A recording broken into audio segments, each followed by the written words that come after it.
이지 아니할 터이요 나를 믿는 자는 영원히 목마르지 아니하리라. 그런 정 누구든지 그리스도 안에 있으면 새로운 피조물이라. 이전 것은 지나갔으니 보라 새 것이 되었도다. 아멘. 우리 옆에 분과 화면에 보이는 것처럼 인사하겠습니다. 화면 보여주세요. 시작. 올해도 수고 많으셨습니다. 마음 같아서는 자신의 어깨를 토닥토닥 하고 싶은데 수고 많이 하셨습니다.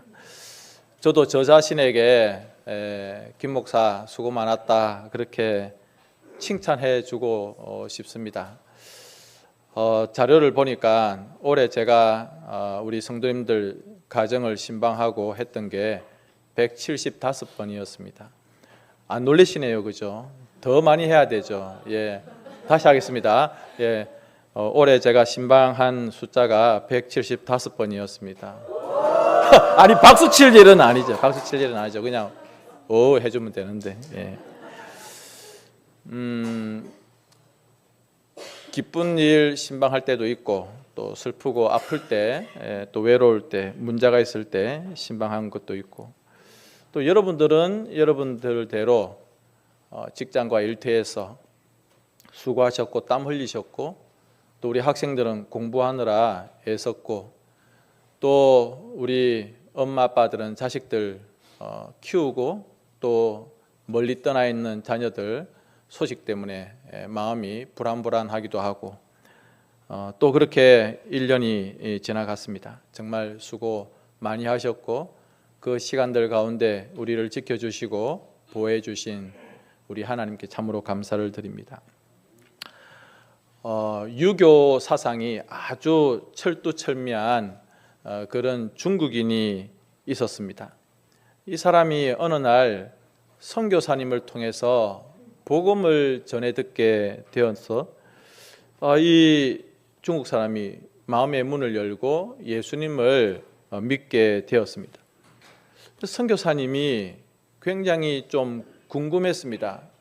당신처럼 유교 사상이 철저한 분이 제가 복음을 제시했을 때 어떻게 이렇게 예수님을 믿게 되었습니까? 기독교인이 된 것이 참 감사한데 어떻게 예수님을 믿을 수가 있었습니까? 라고 이렇게 선교사님이 중국인에게 물었습니다. 그랬더니 이 중국 사람이 비유로 이렇게 말을 합니다. 나는 진리와 생명을 찾기 위해서 진리를 발견하고 생명의 길을 찾기 위해서 길을 헤매고 방황하고 있었습니다. 그러던 어느 날 실족해서 잘못해서 물에 빠졌습니다. 그래서 살려달라고 크게 소리를 쳤지요. 살려주세요, 살려주세요. 중국 사람이니까 점이야 이렇게 했습니다. 근데 한 사람이 지나가다가 그 사람을 보더니 이야기를 하는 겁니다. 당신은 전생에 참 죄를 많이 지었군요. 물에 빠진 걸 보니 다 그것은 당신의 업보입니다 라고 말하면서 그냥 구해주지 않고 가더라는 거죠.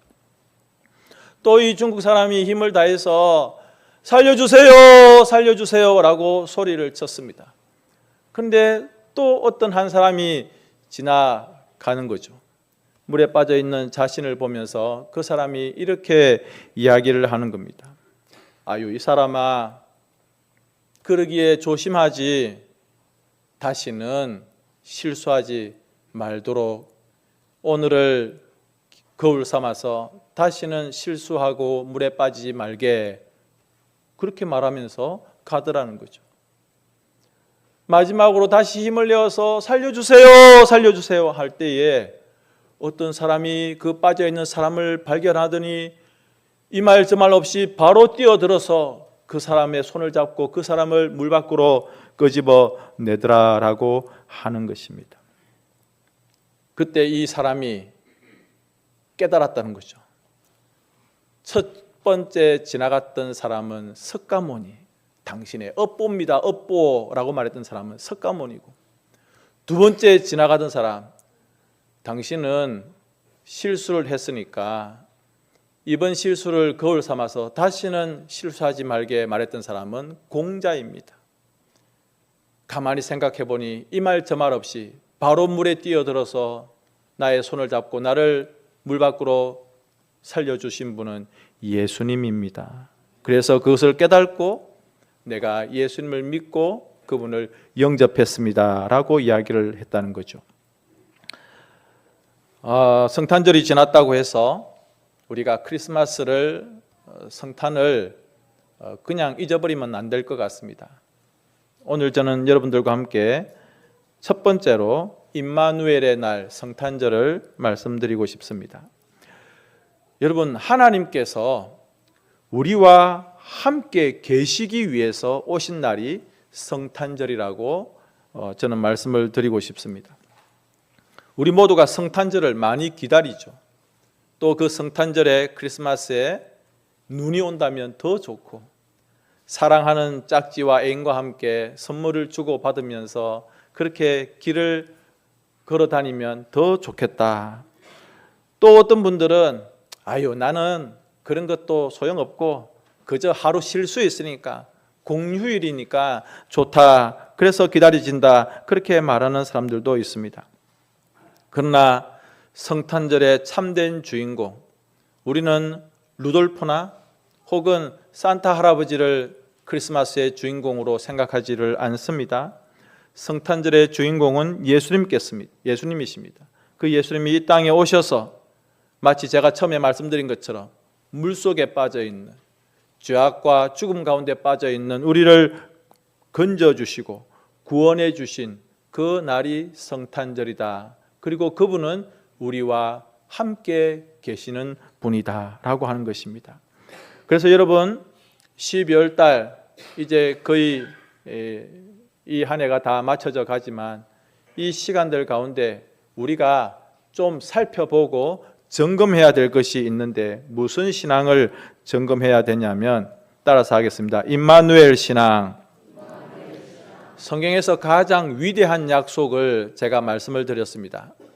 하나님께서 구약 성경에서 가장 위대한 약속을 해 주셨는데, 나는 너희의 하나님이 되고 너희들은 나의 백성이 되고 내가 너희와 영원히 함께 하겠다. 이것이 성경에 나타나는 위대한 세 가지 약속입니다. 그리고 임마누엘, 하나님께서 우리와 함께 계시기 위하여서 이 땅에 오셨다. 여러분들 마음 가운데 절대 지워지거나 희미해지지 말아야 될 신앙이 있다면 하나님이 나와 우리와 함께 계신다라고 하는 이 임마누엘 신앙, 특별히 성탄절 이 즈음에 이 신앙을 더욱더 깊이 고백할 수 있는 우리가 되어야 될 것입니다. 사실 1년을 지나왔고 또 인생을 살아가다 보면 참 뜻대로 되지 않는 일들이 많이 있습니다. 우리 학생들 최근에 기말고사를 치고 했겠지만 내가 원했던 성적이 나오지 않고 내가 꼭 나올 거라고 생각했던 문제가 나오지 않았던 그런 시간들, 우리 성도님들 사업을 하실 때 이번에 이 사업을 이 아이템으로 하면 분명히 돈이 될 거야. 그런데 뜻대로 잘 되지를 않아요. 우리 농사 짓는 분들, 이번에 이 농작물을 내가 키우면 날씨만 좋고 정말 비만 그리고 햇볕만 잘 조건이 되면 내가 이번에 이 농작물 분명히 크게 돈을 벌 수 있을 거야. 그런데 그게 그렇게 쉽게 되지를 않는 겁니다. 건강이 좋지 못하신 분들, 이번에 참 그 유명하다고 하는 그 병원에 잘 치료한다는 그 의사 선생님을 만났는데 이제 잘 치료가 되겠지. 그런데 여러분, 그것이 참 쉽지가 않더라라고 하는 겁니다. 무엇인가 내 손에 딱 잡히면 좋겠는데 그게 없어요. 무엇인가 내 가슴을 좀 시원하게 해줬으면 좋겠는데 그게 없습니다. 그냥 피곤하고 아프고 슬프고 외롭고 어려움이 있는, 그래서 문제가 그냥 한 번 오고 좀 내가 그 문제를 좀 이겨내고 난 이후에 좀 편안해지고 난 다음에 한참 있다가 문제가 왔으면 좋겠는데 이 문제는 파도처럼 계속해서 나에게 오더라라고 하는 겁니다. 그러나 여러분, 그런 문제와 어려움 그리고 우리의 인생길이 고달프지만 우리가 실망하거나 좌절할 필요가 없는 것은 누가 함께 계신다? 하나님이 나와 우리와 함께 계신다라고 하는 이 임마누엘의 신앙을 우리가 알고 있기 때문에 그렇습니다. 마태복음 마지막에 28장 20절에 뭐라고 말씀하고 있냐면 내가 세상 끝날까지 여러분 앞에 있는 김 목사도 여러분들과 끝까지 못 갑니다. 영원히 같이 있지 못해요. 내가 사랑하는 우리 아들, 딸, 내가 가까이 살고 있는 내 아내와 남편, 우리 가족, 내 친구, 내 파트너, 여러분 영원히 같이 하지를 못해요. 영원한 것은 없습니다. 그런데 우리 주님은 내가 세상 끝날까지 너희와 항상 함께 있으리라 말씀을 하셨습니다. 믿으시기 바랍니다. 여러분 사람들은요, 내가 끝까지 가줄게, 내가 너의 영원한 친구가 되어주고 내가 너의 영원한 동반자가 되어줄게 라고 하지만 그것이 안 되더라는 거죠. 우리 실망하지 않습니까? 우리 배신당하지 않습니까? 어떨 때는 나 자신도 내가 못 믿겠어요. 내가 그렇게 결심해놓고 내일은 결심이 달라지고. 그런데 우리 하나님은, 우리 주님은 임마누엘, 세상 끝날까지, 이 말은요 영원까지 함께 하겠다. 두 번째로는 성령으로 잉태된 하나님의 아들입니다.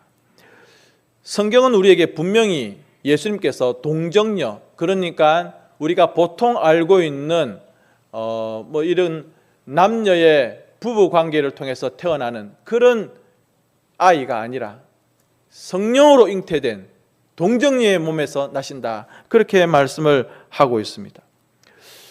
당사자 입장, 마리아입니다. 마리아의 입장으로서는 이거 굉장히 부담되는 일입니다. 우리 속담 중에 별로 좋은 속담은 아니지만 처녀가 임신해도 할 말은 있다. 그런데 여러분, 마리아는 심히 2000년 전 그 유대 사회에서 부담되는 소식을 접하게 되었습니다. 천사가 나타나서 당신이 성령으로 잉태되었다라고, 임신하게 되었다라고 말할 때 마리아가 그 소식을 듣자마자 영광, 영광, 영광, 영광 막 그렇게 했을까요? 사진을 찍고 인스타에 올리고 그렇게 했을까요? 여러분, 이거 절대 영광스러운 소식이 아니었습니다. 불편합니다.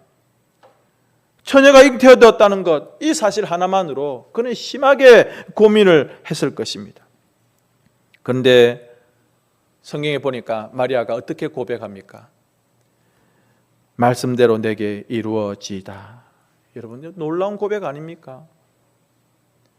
우리가 이렇게 할 수 있어요? 우리 중에 누가 이런 고백을 할 수 있습니까? 우리는 말씀대로 이루어지기를 별로 생각하지 않고 내 뜻대로 되기를 원하지 않습니까? 내 계획대로 해야 됩니다. 하나님, 그런 건 필요 없고요, 내 계획대로 해줘야 돼요. 내 스케줄대로. 그렇게 착착착 해줘야지 내 교회 다닐 거고, 그렇게 착착착 해줘야지 내가 헌금 낼 거고, 그렇게 착착착 해야지 내가 좀 헌신하게 될 겁니다. 이렇게 하나님과 마치 딜을 하려고 하는 그런 경우들이 혹시 있지 않습니까? 그런데 마리아는 기꺼이 그 부담을 짊어지는 겁니다.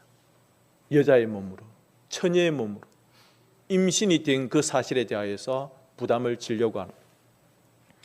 나중에 예배 후에, 예배 중간에 직분자 임명을 할 겁니다. 여러분들은 오늘 들어오시면서 이 인쇄물을 가지고 오셨는지, 아니면 그냥 쉽게 보고 그냥 주보만 들고 오셨는지 모르겠습니다. 놀라시는 분들이 계실걸요. 여기에 내 이름이, 뭐야 이거, 나중에 목사님하고 한테 따져봐야 되겠네, 이렇게 하실 분이 계실 거예요. 안 한다고 했는데 왜 올렸습니까? 안 한다고 했는데. 목사님, 제가 빼라 했죠? 목사님, 빼라 했습니다 내가. 이렇게 하실 분이 계세요. 목사님, 쉬고 싶어요, 안 하고 싶어요, 이제 오래 쉰다고 했잖아요 제가, 이렇게 말하는 분도 계실 거예요. 재밌는 이야기가 있는데, 연말쯤 되면 목사에게 전화가 많이 오거든요. 그래서 전화를 탁 받으면 성도님이, 목사님 올해는 저가, 이렇게 하면 목사님이 어떻게 하시는지 압니까? 여보세요? 여보세요? 여보세요? 전화가 안 되네. 딱 끊어. 목사가 진짜 부담이 커요. 왜냐하면 연말쯤 되면 안 하려고 하거든요. 자, 다시 말씀을 좀 바꾸면 오늘날 많은 사람들이 이 동정녀 탄생을, 예수님의 동정녀 탄생을 믿지 않으려고 합니다. 심지어 신학자들, 기독교 그룹 안에서 신학자들도 성경에 나오는 이 동정녀는 처녀가 아니라 젊은 여자다, 이렇게 말하는 기독교 그룹 안에 신학자들조차도 그렇게 말하는 사람들이 있습니다. 그들은 무슨 생각을 가지고 있냐면 자연 원리가 있지 않느냐, 남자와 여자가 만나서 같이 밤을 보내고 잠자리를 해야, 그래야 생명이 잉태되는 것이지, 그것 없이, 아니 그런 관계가 없이 어떻게 아이가 태어날 수 있느냐라고 하면서 전능하신 하나님의 초자연적인 원리를 절대 믿으려 하지를 않는 것입니다. 자기 머리로 이해가 안 되면, 자기 이성으로 납득이 안 되면 안 믿으려고 하는 거예요. 근데 여러분 1년을 살아오셨습니다. 또 지금까지 50년, 60년, 80년을 살아오셨습니다. 여러분들이 지금까지 살아온 모든 시간들 가운데, 그리고 그냥 짧게 올 한 해만 생각해도 여러분들 생각했던 대로 모든 것들이 자연스럽게 여러분들이 항상 생각하는 그런 이성적인 방법으로 생각했던 방법대로 일들이 이루어지고 진행되어 왔습니까? 그렇지 않습니다. 저도 벌써 하나님의 은혜로 위기를 몇 번, 올해만 해도 몇 번을 넘겼습니다. 여러분, 하나님의 은혜가 말로 표현할 수 없는 초자연적인 하나님의 섭리가 우리 주변에 항상 있다는 거예요. 그리고 우리 하나님은 그냥 조그만한 분이 아니에요. 크고 크신 위대하신 분이십니다. 그러므로 예수님의 탄생, 이것을 우리의 작고 작은 머리로, 물론 저는 머리가 좀 큽니다만은, 이런 머리로 그것을 막 이성적으로 과학적으로 접근하려고 하지 마십시오. 예수님은 초자연적인 그런 방법으로 탄생하셨다. 세 번째로는 임마누엘의 이 예언이 성취되었다는 것입니다. 우리 교회에 이름이 똑같은 분이 두 분이 계시죠. 이금숙 A 집사님, 이금숙 B 집사님. 조금 큰 규모의 교회에 가면 이름이 A, B, C, D까지 있는 분들이 계세요. 뭐 김영희 A, 김영희 B, 김영희 C, 김영희 D.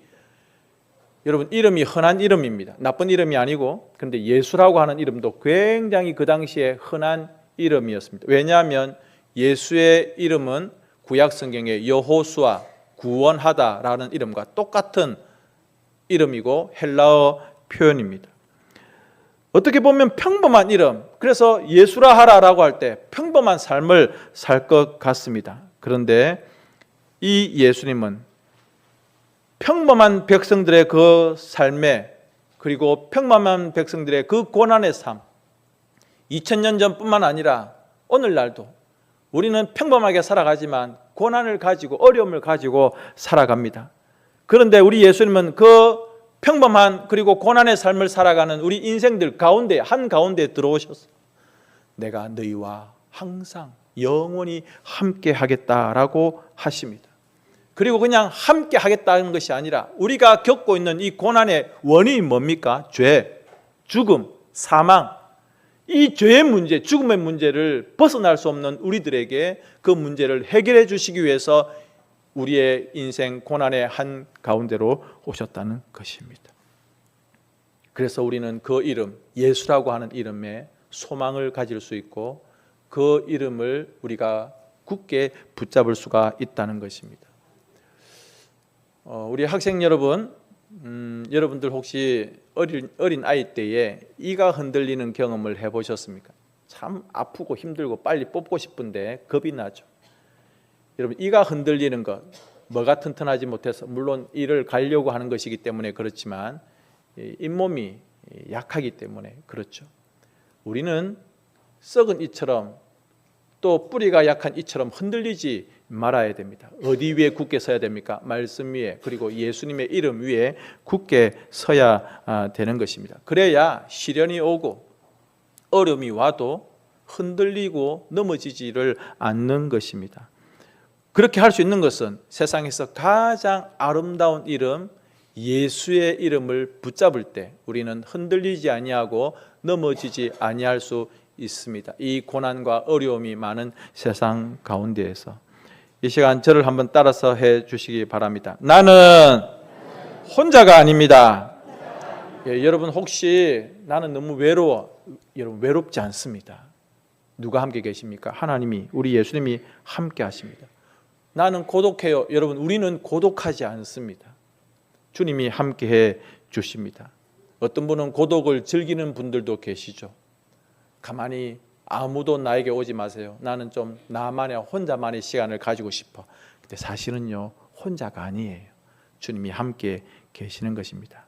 이것을 깨닫게 되는 날이 성탄절인 것 같아요. 말씀을 정리하겠습니다.